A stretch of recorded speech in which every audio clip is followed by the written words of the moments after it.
Hello. So I am making this video as a testimony explaining how I came to become an Orthodox Christian.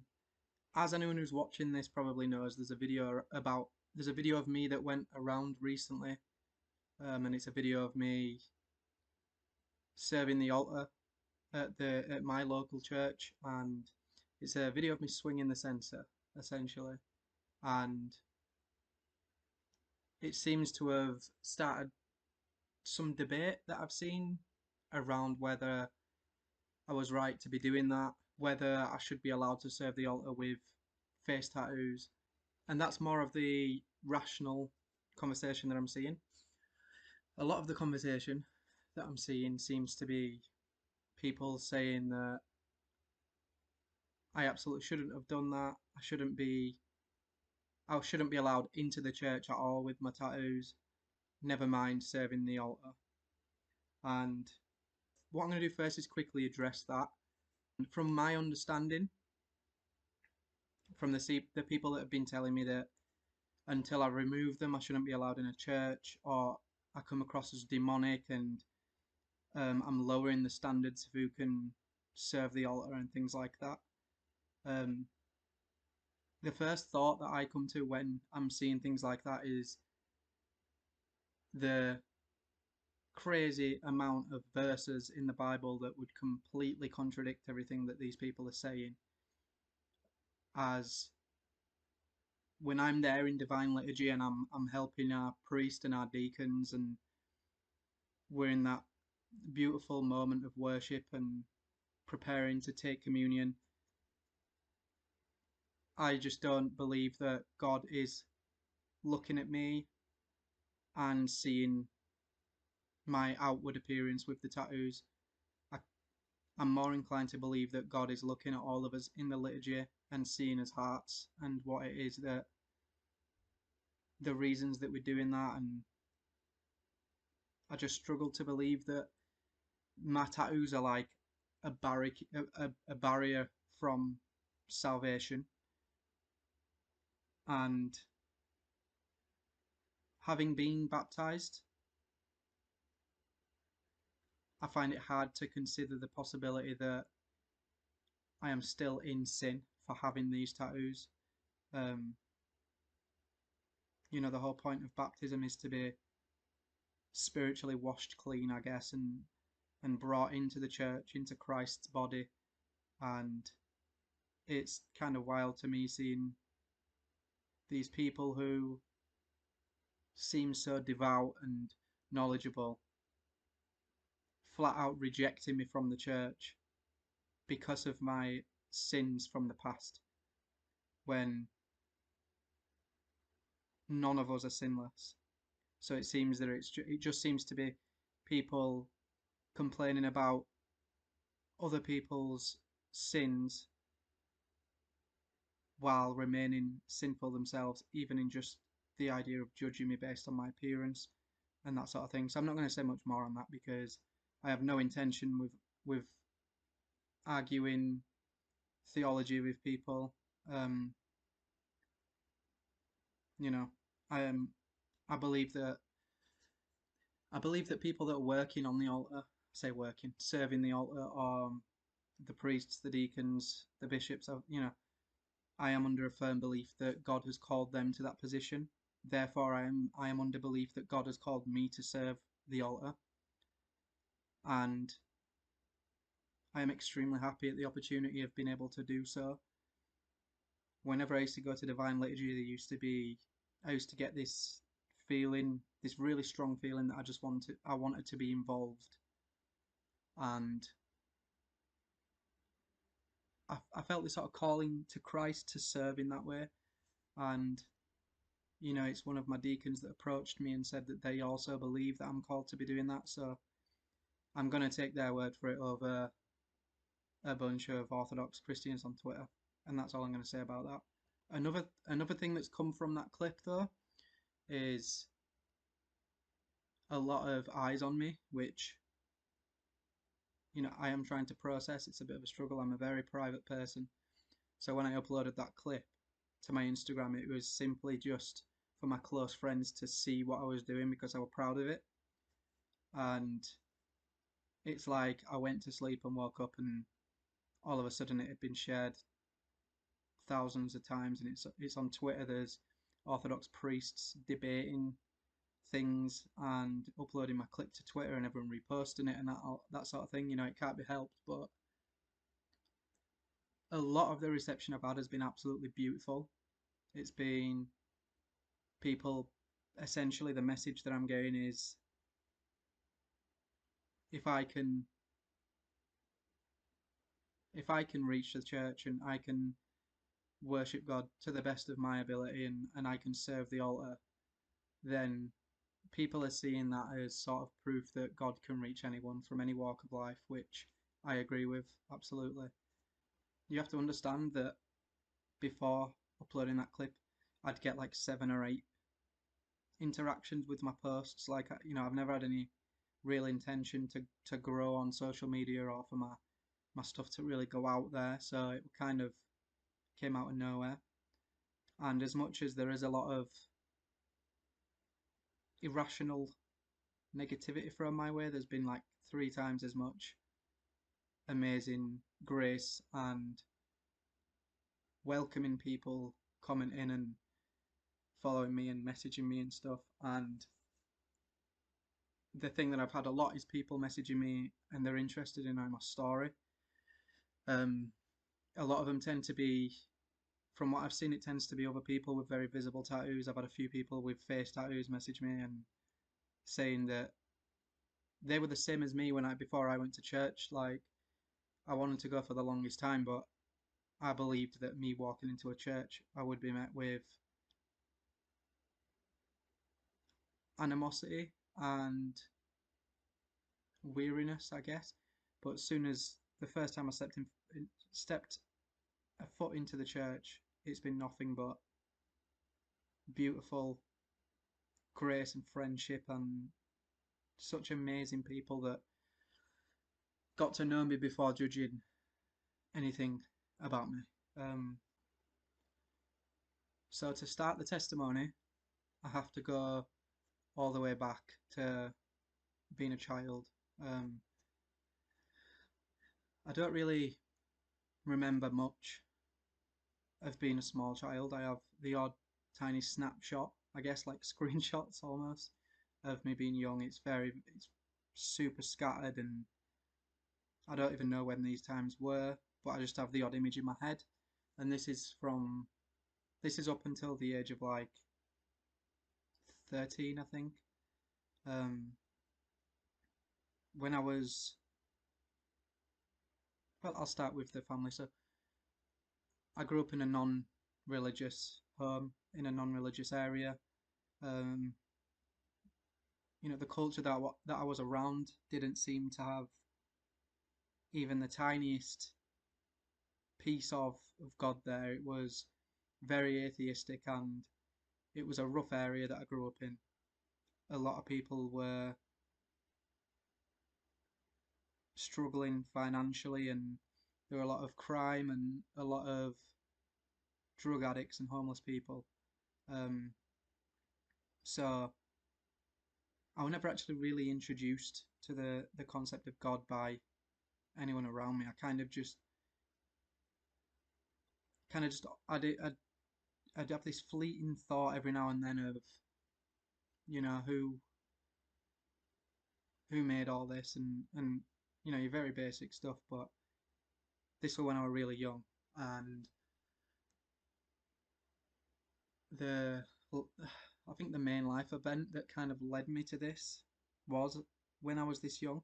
Um, when I was from between the ages 9 and 10, I was sexually abused by um, a guy across the street. We're a family friend, and this guy's parents got along with my parents. So when my mum and my dad wasn't around, but when my mum were ever busy or going out or anything like that, I used to sleep over at this house across the street.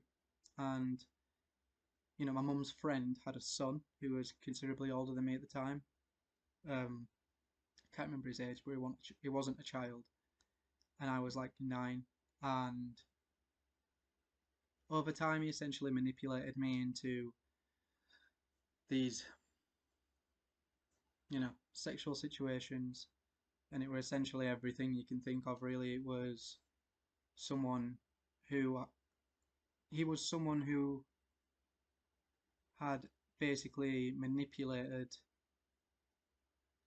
a small child into becoming their like sexual slave almost is all I can really think of, because it wasn't just a one-time thing, and it wasn't similar each time. Like, you know, it was obviously a very, very broken person who chased these sick sexual, um, what's the word? These sexual sort of desires, I guess. Um, this went on, like I said, from the ages 9 to 10, and essentially it's kind of from that very point where I was thrusted into confusion and guilt and depression and all these different things. Um, one of the main effects I had from that was all of a sudden I'd developed this sort of obsession with the idea of a God, and the obsession with the idea that due to what he had done to me, I then went on to believe that I was being punished because of that. Because as a child, I couldn't rationalize the situation. To my child brain, I, I couldn't understand the fact that I was too young to consent to that. I wasn't actually consenting, but as a child in my head, I believed that God was punishing me because of that, because I was a boy. The person who abused me was a man.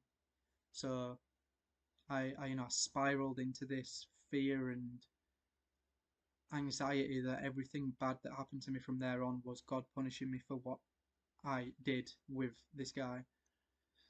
And I essentially spent years after that believing that I was gay, and I wasn't believing that because I had any sort of attraction towards guys, but again, I didn't have the rationalization to understand that if that happens without consent, that says nothing about your sexuality. But my thought process was, if that happens flat out, that it means you're gay. So then I spent years and years in turmoil, while being a child, in turmoil, thinking that yeah, that I was being punished for it. And after that, there's a number of years that are a blur. I have the odd memory of being I don't even know what age I was, but being super young and crying and wishing that I'd die, and um, kind of apologizing to God. And it was this, very, very dark time, obviously. And I had to go to the hospital, and I had to go to all this counseling. At the time I had no understanding of emotions and stuff, so I got to the point where I just felt nothing.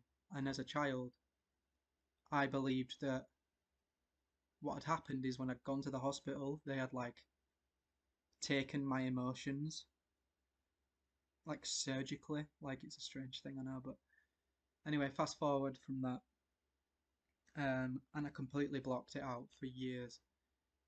Um, yeah, I blocked it out up until the age of being around 14, 15, when I went to the doctors because throughout my whole young life, I just felt it, the way the issue manifested was by separating me from everyone else, and like I'd be in a room full of people and feel alone, and I felt like super different, like I felt alien almost from everybody, from all the other kids that had run around and have sleepovers and have all this fun and the innocent fun of a child's life, right? And I never experienced that. Like I would watch them being all happy the way they were, and I just couldn't process it. I couldn't understand how they felt that way, and like I got so jealous of it. And anyway, years down the line, I went to the doctors because again, this feeling stayed, a constant feeling of being alienated from people and being totally different to everyone. And I kind of came to the realization that I was very depressed and riddled with anxiety. And I went to the doctors, and the doctor, it was a run of the mill appointment. Do you want medication? Do you want this? Do you want that? And then, the doctor turned around and were like, well, you had counselling when you were a child. It says here that you've had counselling. So is this something that you've always struggled with? And that completely baffled me because I had no memory of being younger, like I said. So I went home that day, um, and I spoke to my brother. And this was in front of all my friends. And I was like, I've gone to the doctors, and the doctors said something about um, therapy when I was a child. Like, I don't understand what that is about. I don't remember ever doing that. My brother, to this day, I remember him. My brother gave me this look and just said, "We'll talk about this when everyone's gone." And it was literally, like, I know it sounds unbelievable. It was literally that moment when everything just came back to me. Um, and it's crazy now. I think that like I don't know how you just forget something like that, but you know, all of a sudden everything came back, and that is when that's kind of like when I started spiraling the most. I started smoking loads of weed. I started drinking all the time, and I'd just use any vice I could. And if it stopped there, it wouldn't have been too bad. But these issues that I had just caused me to not be able to cope with life in any way. I never learned any sort of coping strategies that the average adult now has, and I never learned to deal with anything. And my what I learned from all them years was I became extremely good at blocking things out. So it doesn't matter what it is, it doesn't matter how intense of an issue it is, it doesn't matter how urgent an issue is, I will always find a way to just completely bury it under the carpet. And I did that for years and years. I did that with drugs essentially. So it started off with like weed and alcohol, and then it went to stimulants like cocaine and methadone, which were like a big thing in the UK. I don't think that were a big thing all over the world. I'm not sure, but methadone were a big one. It was basically powder stimulant, just like cocaine. Um, and it's around that time that I started dabbling in psychedelics too, which were a very small stint, but did irreparable damage because when you're someone who's riddled with trauma like that and it's completely repressed trauma, it's psychedelics will bring that out of you and it'll manifest in such crazy ways. So I had a bad trip on acid, and yeah, I kind of completely destroyed myself. So then that created this almost unbelievable sense of fear, and just like always, you know, I would block it out as much as possible. And it started at this point was when I started dabbling with painkillers. So I started taking codeine, and I realized that the codeine numbed me completely, completely got rid of any of the anxiety, the depression. So that became my vice. I started taking codeine all the time, and it wasn't long after that that I got kicked out. So I was kicked out at like the age of 15. I'm not going to go into why. I don't want to start. Yeah, I don't want to start talking about my parents and stuff like that, just out of respect. But I was made homeless at the back end of age 15, and at this point, it was like I simply couldn't keep anything in my life. I couldn't keep grasp of anything. So I'd go stay with a friend. Like a friend had let me stay with them. They'd be kind enough to let me stay with them, and then it won't be long until that collapses and I'm back homeless again. And then I go to a shared house and I'm put with like heroin addicts and stuff. And my fear would always take over, and then I'd leave that. And then there were like a period where I was just flat out homeless altogether, and I'd go sit in hospitals. I'd sit in the waiting room in hospitals and sleep because I could sleep there and no one bothers you because they presume that you're just waiting for a family member or something. Um, or I just aimlessly walk the streets on a night, um, go sit in 24-hour McDonald's places and stuff like that. And at this point, I was just completely lost because when when I was kicked out, it was kind of like I was born again in terms of I had learned I'd learned nothing about being an adult. I'd learned nothing about how to cope with anything. Your simple things, your simple everyday things that people do with such ease, I just could not handle doing them. And this just led into like a complete cycle of homelessness and drug addiction and all that.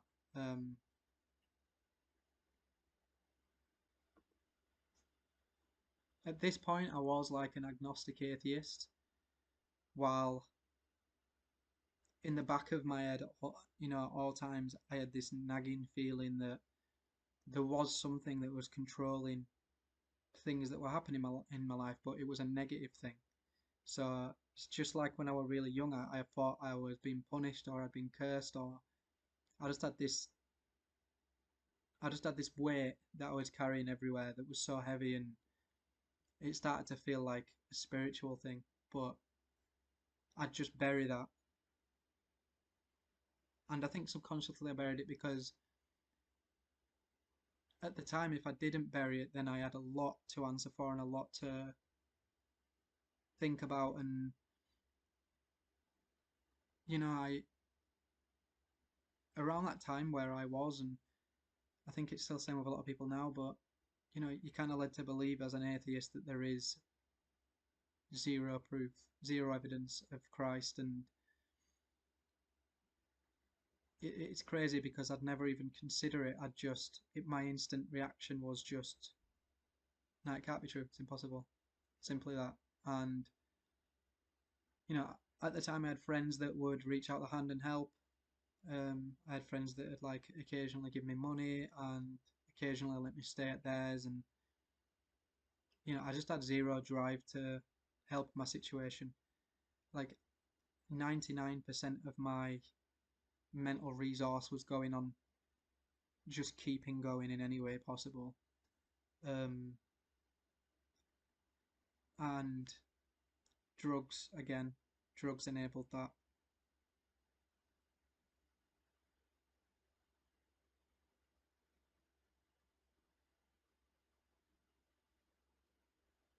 The days weren't terrible because of how good I was at blocking stuff out. I'd spend the entire day just blocking the stress out because the closer it got to night time, the more anxious I'd become because I've got to sort a sofa to stay on before it gets dark, essentially. But then there was also the fact that I needed my fix, my drugs. So my attention would go on that. And as long as I got that, I was fine. It doesn't matter if I were walking the streets all night, in the dead of winter. Like, as long as I had the drugs that would make me numb, everything were going to be fine. It wasn't, but I think I think the drugs, aside the obvious of blocking of burying your stress and becoming numb. Besides from that, I kind of became addicted to the ritualistic side of it. Um, rather it's a lot easier to worry about where I'm going to get my fix from than it is to worry about how I'm going to get somewhere to live and how I'm going to get somewhere to work and how I'm going to get over the issues in my head and all this. I had a single goal every day, and I think that kind of helped as well in a very negative way, but it was something to take my mind off things. Then there was one night when I was homeless and I decided that I was just gonna jump on a train, and I borrowed some money from a family member and I jumped on a train. I jumped on a train to Bridlington by the seaside, and I had some family there, but again I was homeless there, and I went to try get help there with the homelessness, and a team came to see me, an outreach team that help homeless people. And after an hour's conversation, they essentially invited me to go join their group and help homeless people, which is what I did, and it were amazing. I'm not going to go into that because it's kind of irrelevant to the testimony, but we'd go around finding homeless people, signposting them places, taking them to food banks, trying to get them help, that sort of thing. And for the charity that I worked with, I ended up in the council meetings of Hull, and I'd be sat across from Donna Tyndall, I think it is the head of Hull Council, and I'd be representing the homeless people of the council, and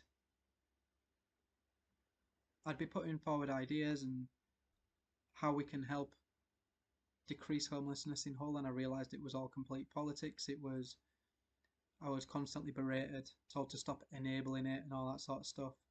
Um, but that kind of was the first moment where I'd can I'd broke myself out of the cycle and just done something for myself, and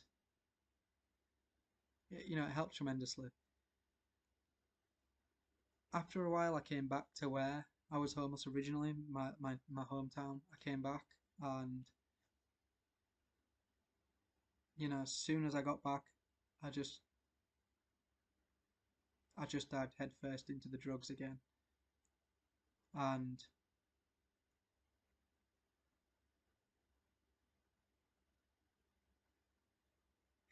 yeah, I dived headfirst into the drugs again. Me and a couple of friends did it, and I completely lost myself at this point. I was a totally different person. Um, by this point, it had become more than just painkillers. I was taking I was taking codeine, dihydrocodone, tramadol, um, cocaine, Xanax, Valium, nitrazepam, hydrocodone. I, the pregabalin, gabapentin, anything I could use to numb myself, I was just abusing it. I'd walk around with a little box of meds, just full to the brim of prescription medication that I used to abuse. And it was the only time in my life where I had like a 6 month period where I just had no anxiety whatsoever. And this lasts until it doesn't. A day always comes when you can't get your drugs anymore, and you end up in hell, basically. Um, I got off the drugs eventually. Um, the withdrawals that I experienced from all the drugs were brutal. I had to be like essentially locked in a room for a week, and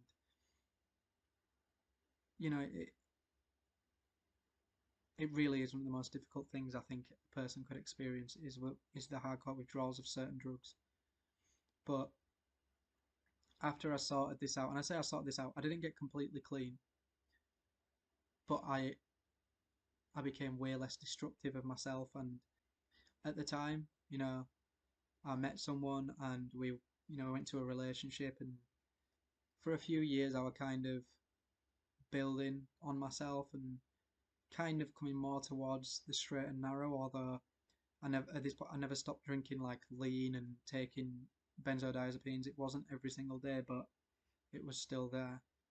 And then all of a sudden,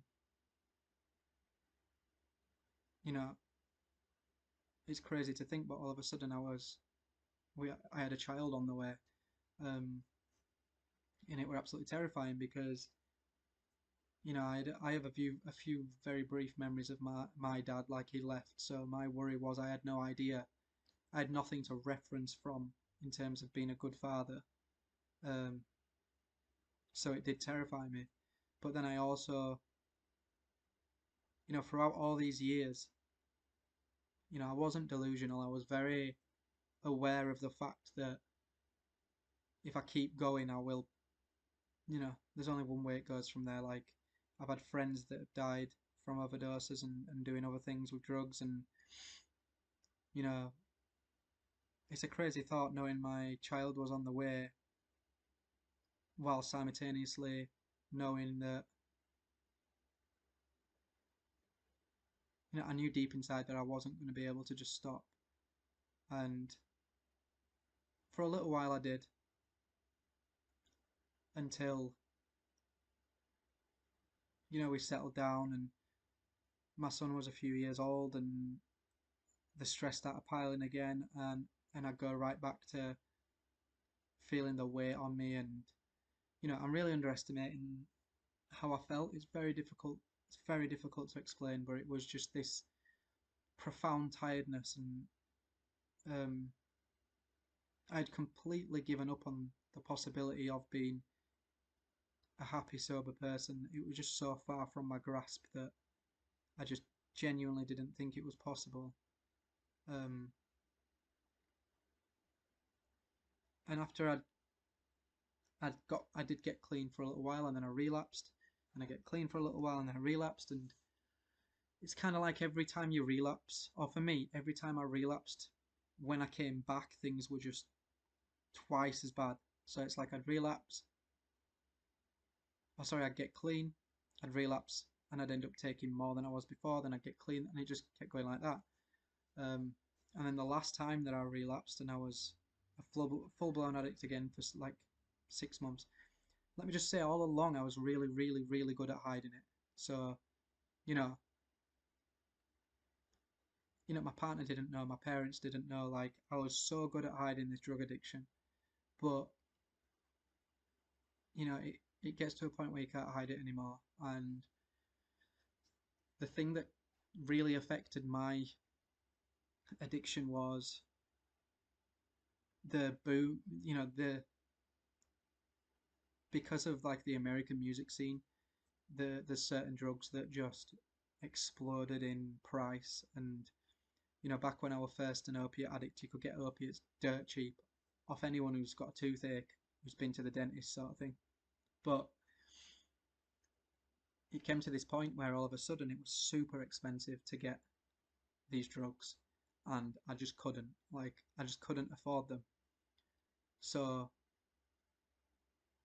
my thing was I would always find a way, and that's a common thing with addicts. I would always find a way to get the drugs that I needed. And for a long period, the way I did that was by going to your normal chemists around where I lived and buying boxes and boxes of I won't name it because I don't want to give anyone ideas, but boxes of essential like cocodamol, which is paracetamol and codeine mixed in a pill. Obviously, it's much weaker than like the stuff I'd get before, which would be like hospital grade codeine and other stuff. But I ended up resorting to having to go to these chemists and buy, in a small area there'd be 5 chemists, so I'd go to each one once and buy 5 boxes of this stuff. And I learned how to separate the paracetamol from the codeine through like, again, I don't want to name it. There's extraction methods on separating them using water and coffee filters and stuff like that. And I started separating them and making my own like codeine drinks and stuff. Um, this were fine up until it started becoming a problem for everyone around me. And then all of a sudden it were a case of, you either stop taking these drugs or you're out and you're not seeing your son, that sort of thing. Um, but, the more pressure that came upon me to stop, the more it caused me to continue. And due to the fact that I was trying to hide it at this point, I couldn't do none of this extracting stuff. Like I couldn't have my kitchen looking like Breaking Bad, with filters everywhere and powdered powdered liquid dripping through filters into cups and stuff. So what I ended up doing was I would still buy all these boxes of cocodamol, but I would just eat piles and piles of the tablets in order to get the high from the codeine. However, the issue with these tablets is there's 500 milligram of paracetamol in each one, and the average fatal dose for paracetamol that you'll see is like 4 or 5 gram in 24 hours, and I were having 4 or 5 gram every time I dosed, and I would dose like 4 times a day. I'd be stood with like 10, 12 tablets in my hand at a time, just swallowing them as if they were sweets.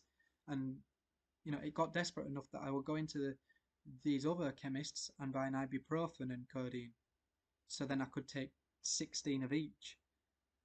And I would just Google for hours trying to find out, you know, you know, would these counteract each other? Am I still able to have such a high dose of both if I'm evening them out and that sort of thing? And after so long of doing this, obviously it wrecks your body. I were in all sorts of pains, and it were affecting my mental health ridiculously. And it got to a point again where I was physically dependent on multiple medications or script drugs. I were dependent on multiple. But the fear comes in when you're dependent on multiple drugs that have terrible interactions with each other. So it's like you can't take this with this because the likelihood of it completely destroying like your central nervous system and stuff. Um, so like yeah, so it became super scary when you know I was physically dependent on these different drugs that were very dangerous if they interacted. So I'd be having to take them within 24 hours of each other to not withdraw from any of them, while also trying to navigate the idea of not killing myself in the process. Um, and things got to the worst when I would be sat at home, my son would be in bed, um, and I'd be sat looking at this hand of pills and another hand of pills, and you know I'd be thinking before I took them, um, you know, each time got more and more worrying because the amount of paracetamol that I was having to take with the cocodamol, I would take in twice the lethal amount sometimes, and I'd sit looking at them before taking it, and I'll always remember there was this one night where I was sat looking at them and I was thinking about, it used to really play on my head that this time could very well be the last time. Um, and I remember this one night when, I saw them and I took them. Um, and then I walked into my son's room while he was sleeping, and I just looked over him and, you know, I gave him a kiss, gave him a cuddle, because I absolutely loved him to death, obviously. And then, I'd go and lay in bed, and I'd lay there waiting for it to kick in to stop my anxiety and the level of depression and, you know, And it's crazy to think the fact that I'd gone in and I'd hugged him and I'd kissed him because I did that because I knew that there was a possibility that when he woke up in the morning that I wouldn't be there. Um, and I just want to say, like, I was a functioning addict. The you know I was functioning. I did take care of my son, and I didn't, like, as much as I struggled, I still managed to do the very things that I needed to do. Um, there comes a point where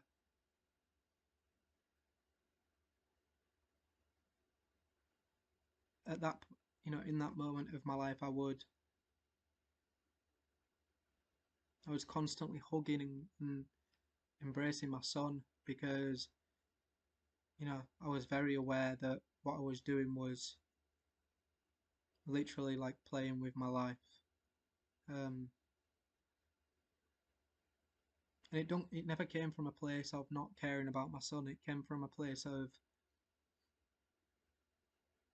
needing. It came from a place of physical dependency and um, yeah. Anyway, so it all came out. I ended up, there were one day when I'd gone to work and on the way home I'd taken my drugs, and I think the stress was just getting worse and worse. So this one time I did, and when I got home, it was blatant. It was blatant that I was very high, and that's when my mother got involved, and I was told either I need to go away, and I need to get clean because the only outcome from that, if I'd have continued it, would have been death. Like, I'm very, very lucky to even be alive. The doses that I was taking were just ridiculous, and you know, I get a lot of survivor's guilt due to that because I have friends that had died from much smaller doses, and they it's a struggle sometimes because they they were way more likely to move on to do something great with their lives, and you get this survivor's guilt sometimes of like, why on earth did I survive? Why did I survive all that? Like, you know, like I don't deserve to have survived all that. Why did they not? Why, and I did. It's something that I grapple with a lot, but um,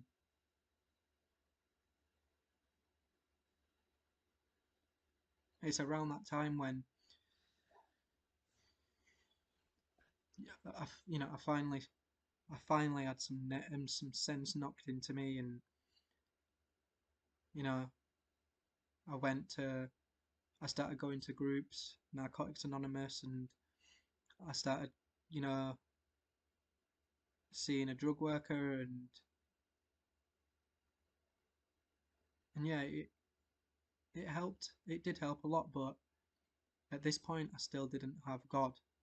Um, it wasn't until another year or two later, after relapsing and getting clean again, and relapsing and getting clean, and just being stuck in this cycle, like there was nothing other than this cycle. There really wasn't. I struggled to care about anything beyond me getting my drugs, and as an addict, you kind of persuade yourself that you're genuinely better off on the drugs. It's not a case of you know you won't find many addicts that truly do believe that the drugs make them worse. Um, I was I was much more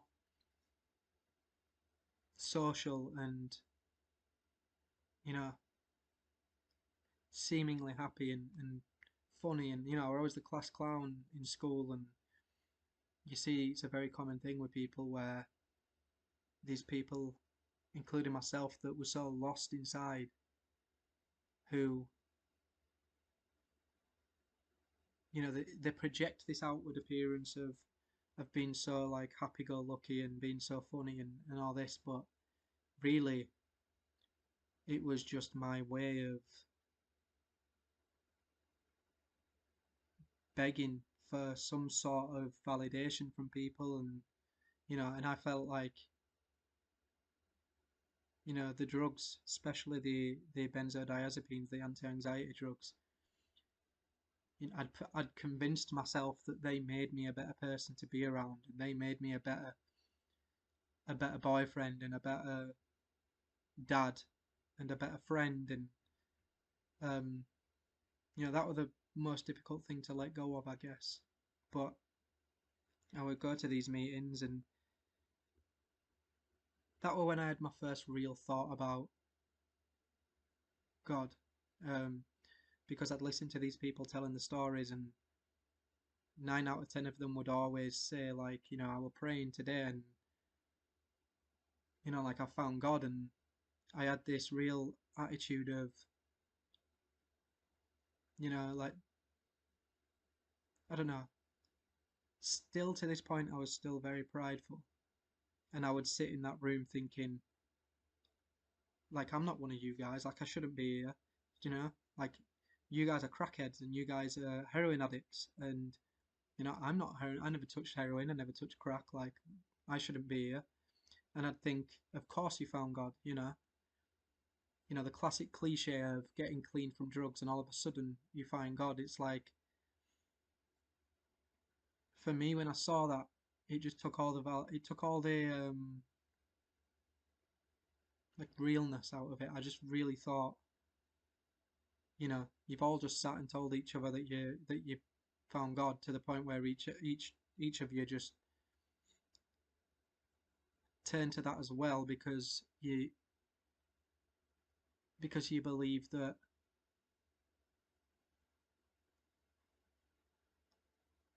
it's what you have to do to get clean from drugs. Anyway, I would go into these meetings, and everyone would speak about their higher power, and I were really naive still, and I would flat out refuse. I don't have a higher power. I don't believe in God. I'm too good for God, basically. Um, and even though I've always had this thought, this sort of understanding that there is something, and I've always felt this sort of presence in my life, and there were times where I'd have really profound coincidences and things, and I'd just brush them off, because deep down I knew that if I were to acknowledge them, that would require sacrifice, and my my willpower had been absolutely shattered by the addiction, and you know like, it got to the point where I'd way back way back ages ago, like, I'd get high once every 3 days, and I'd be like, yeah, I'm not an addict, like, I can handle that. And it'd go to 2 days, and it'd go to one day, and then towards the end I didn't even have the willpower to wait 2 more hours. So that's why I'd end up like nearly overdosing because of that. But so I'm going to these meetings, and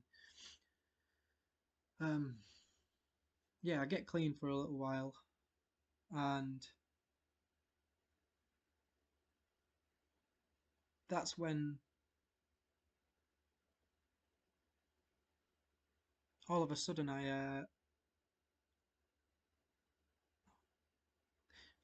it's during this time that I would go to the doctors again, and my doctor turned around and diagnosed me with PTSD.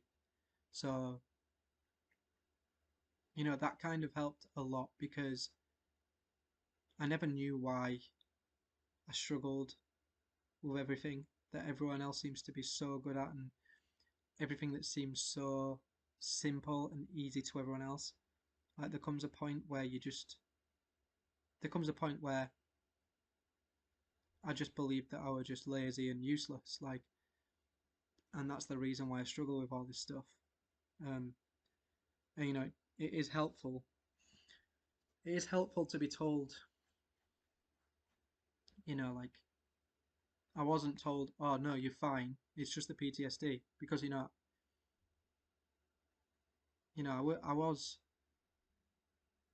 I was terrible with everything, and due to the drugs, I didn't care enough. But to be diagnosed with the PTSD, it puts so much into perspective for me. And I spoke to my family about it. Um, and this was the first time I'd spoke to my family about what had happened to me since I was a little boy.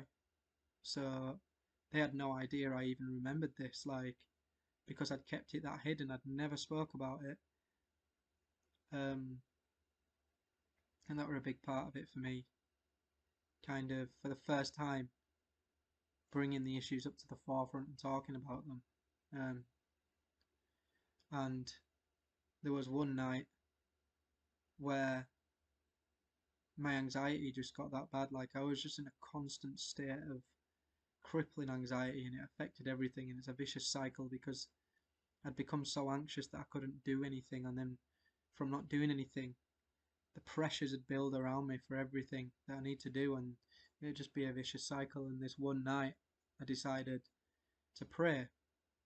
Um, a proper. It really was a last-ditch effort. Like it was really a case of I'm going to pray and I'm going to ask for some sort of sign, and then if that sign doesn't come, then you know I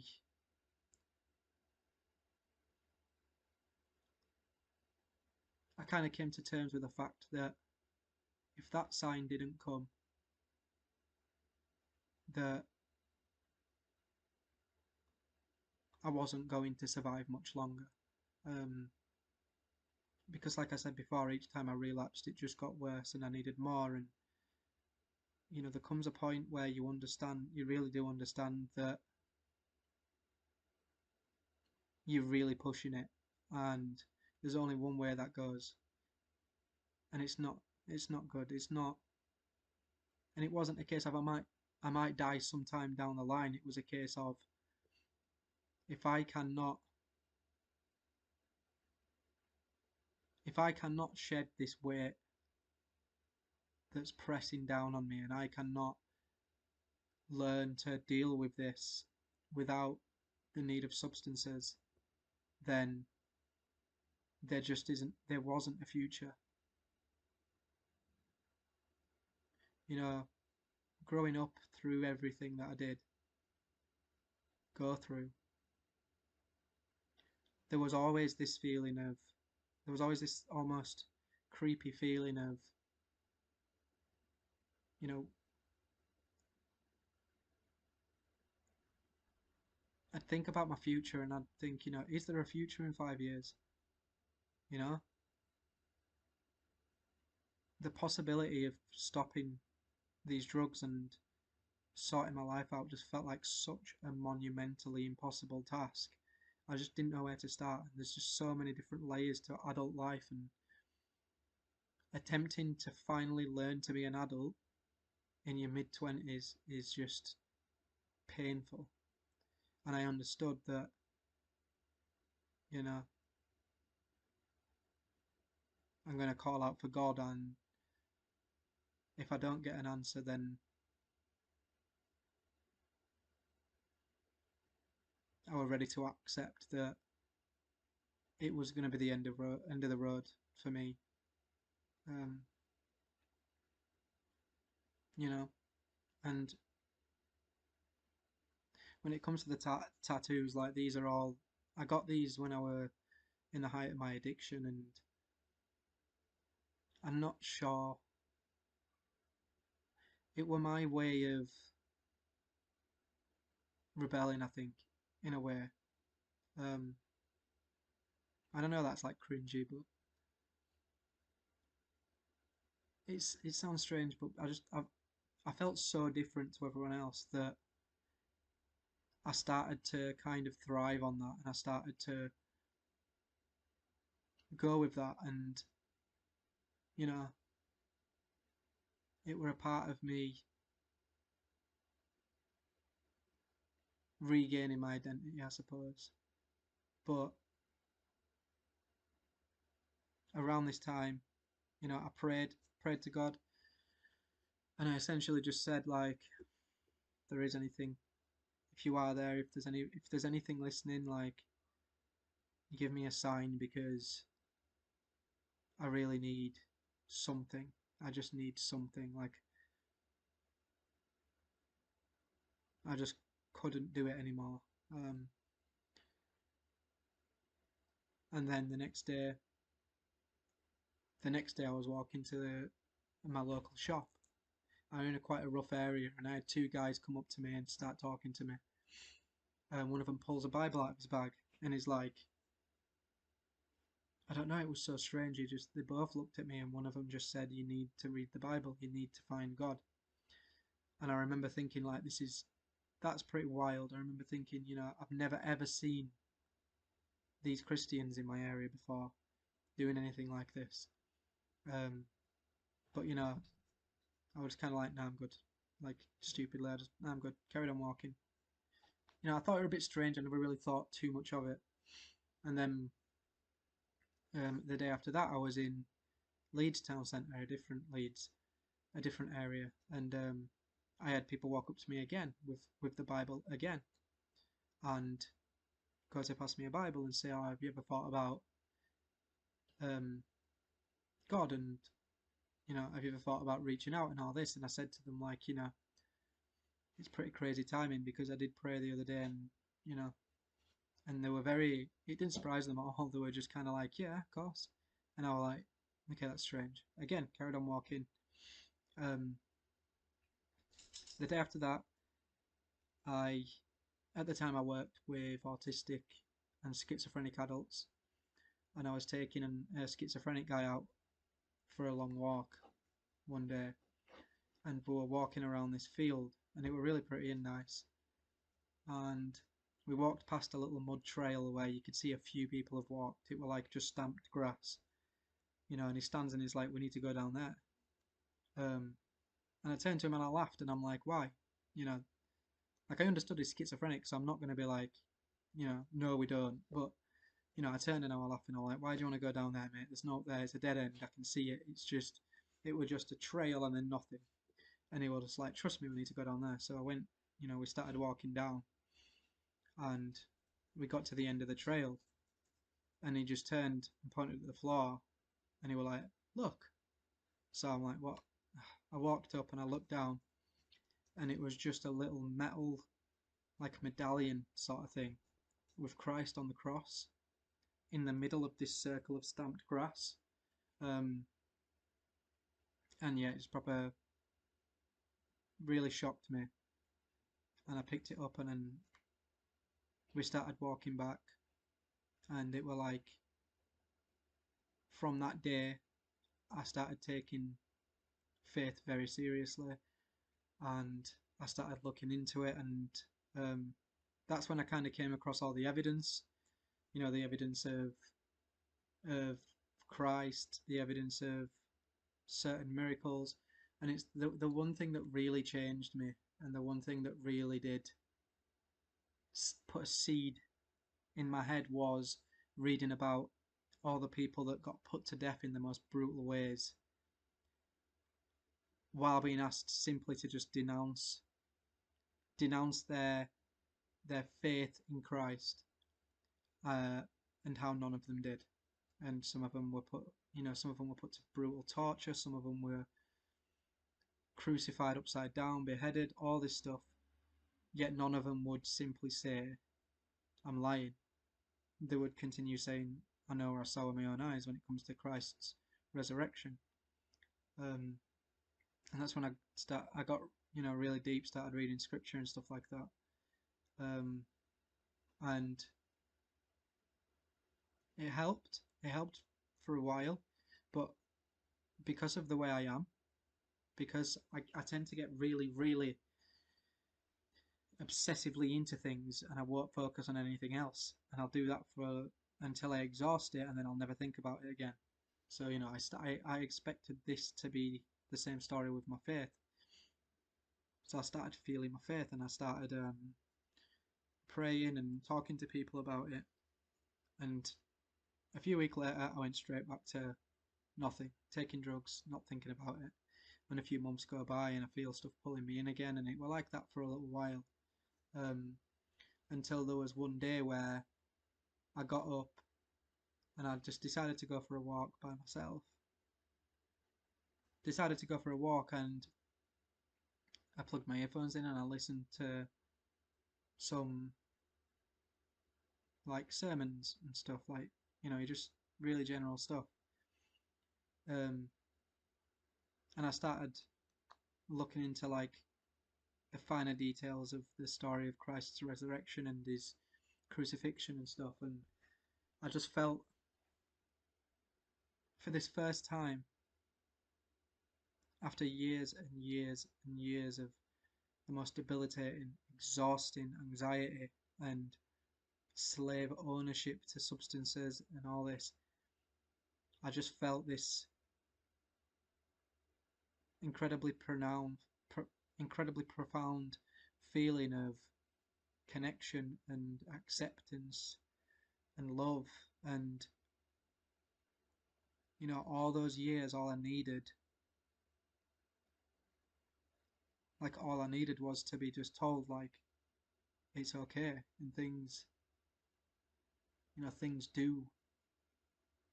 do get better, and like, suffering without purpose is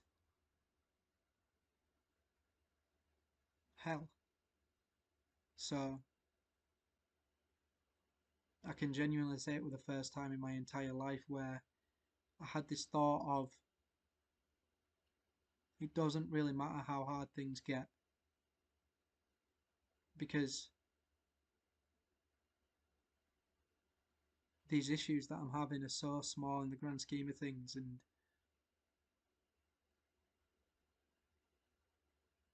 it became sort of like a safety net.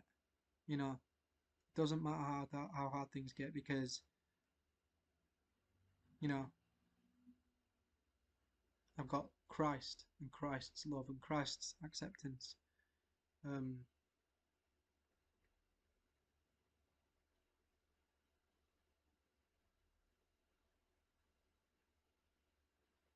and at the time, I didn't really have anyone to share with this with, really. So I kept it in my head for a long while until I finally I finally told the people around me that I believe in God and I want to kind of you know chase that. And I didn't know what that looked like. I didn't know what to do. I didn't know. You find God, then what? Like, I have I had no idea where to start. So I started researching a bunch of stuff, and um, that's when I came across Orthodoxy. Um, I started off with the whole solo scripture, sort of, you know, my relationship with Jesus is the only thing I need, that sort of thing. Um, and then I started to learn about different stuff, and I started to learn about um, Catholicism and Orthodoxy and um, Protestantism. And one thing that always put me off the idea of the church earlier in my life was the idea of the Pope and the ability to add things along the way, and how I kind of felt like, and don't get me wrong, I wasn't educated at all on any of this, but I kind of had this idea that um, it seems to there seems to be a lot of room for corruption when we start allowing people to flat out say that, like, I'm speaking from God's mouth, and you know adding and taking away all this different stuff. And that's when I came across Orthodoxy and like the original way, and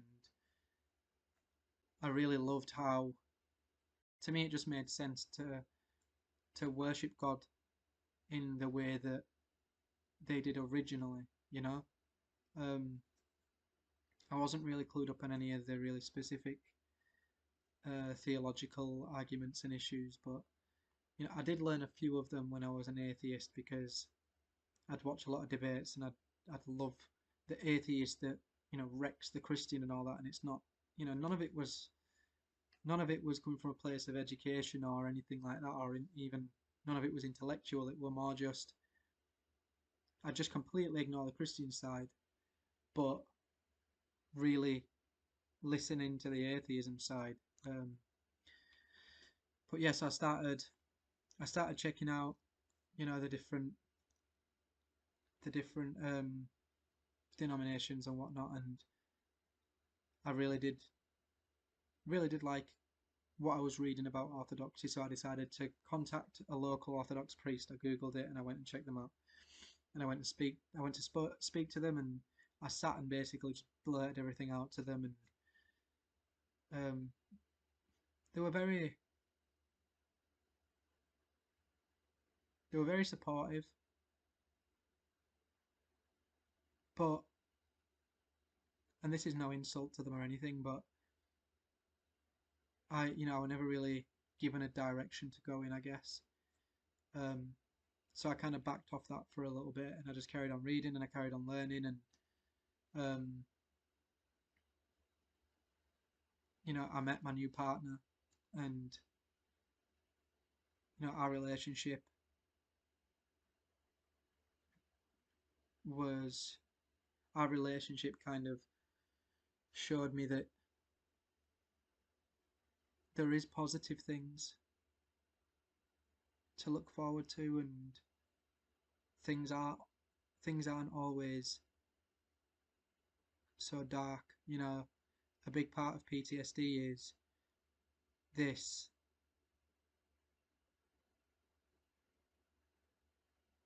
this sort of expectance of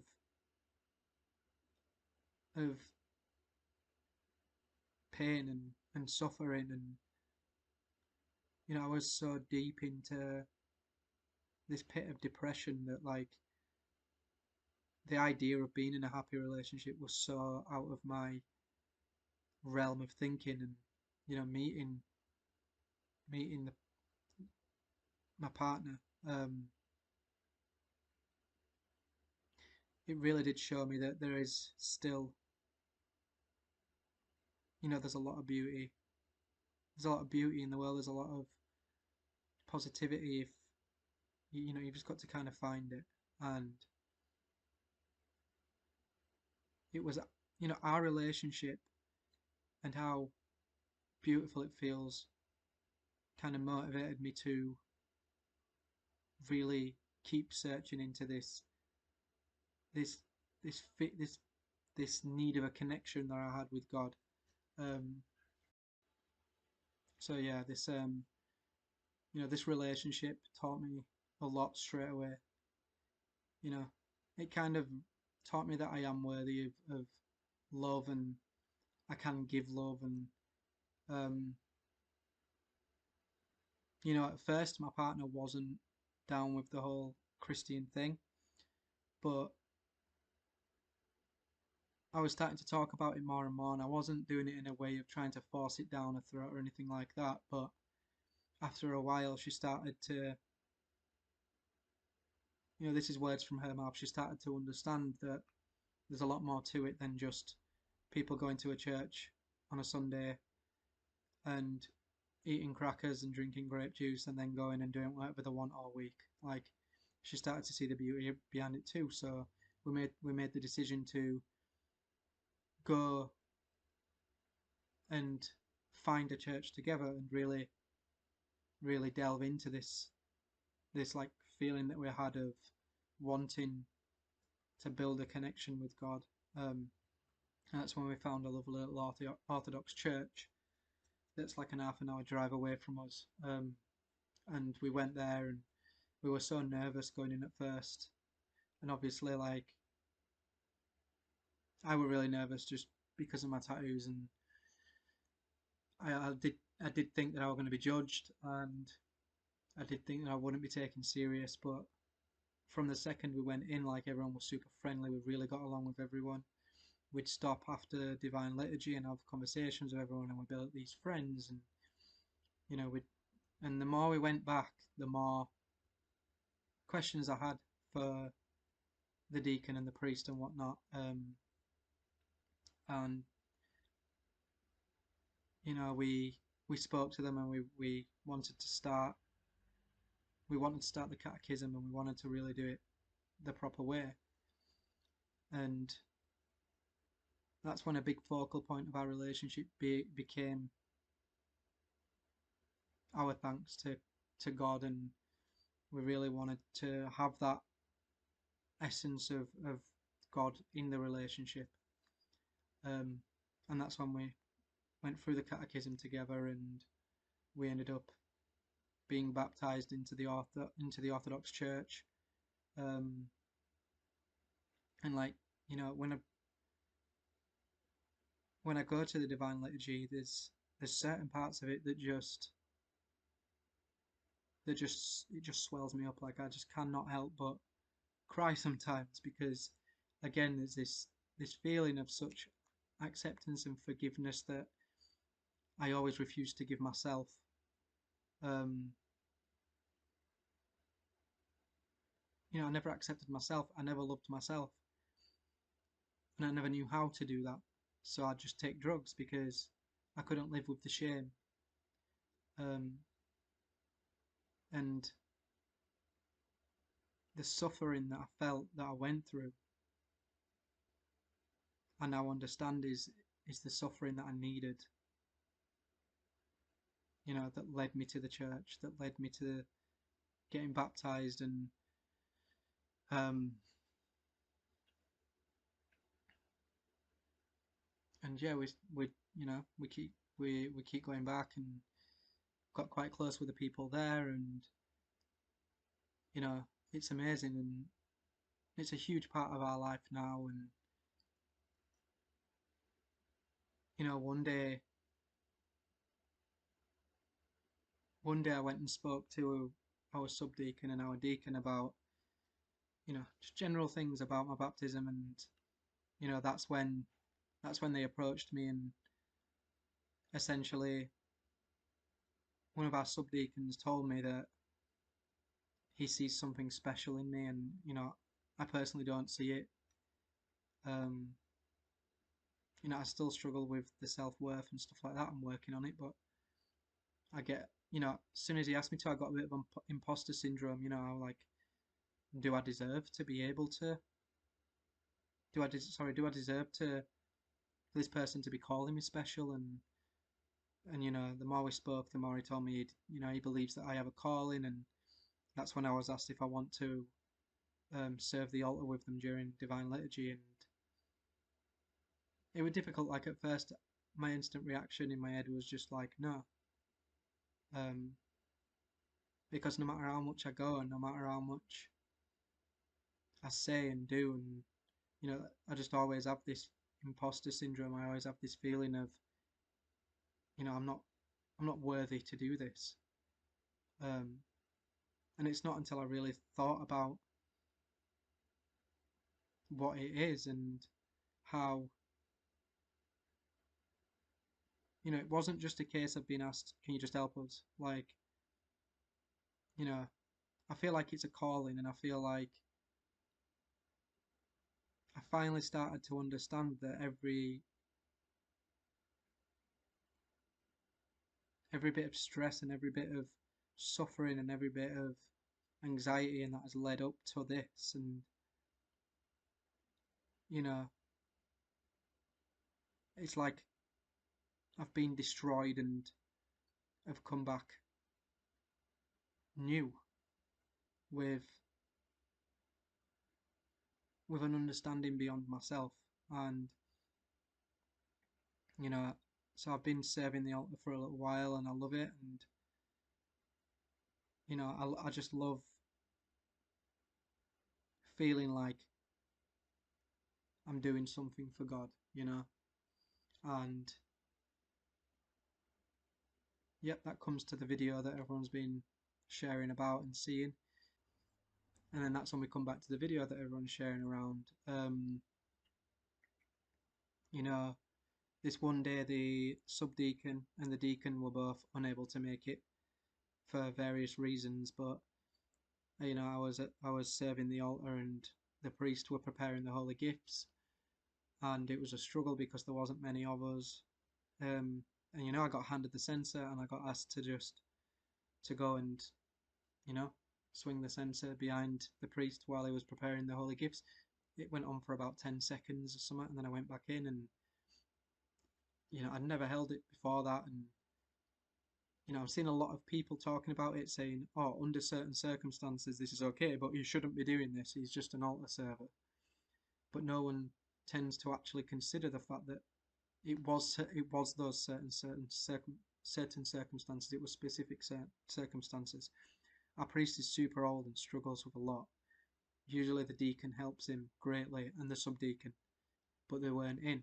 So I got asked to help him under those um, very specific circumstances, and I did. Um, and I just hope this kind of clears things up for some people. There is a lot that I didn't go into. I think at a later date I'm going to do a more in-depth testimony. Um,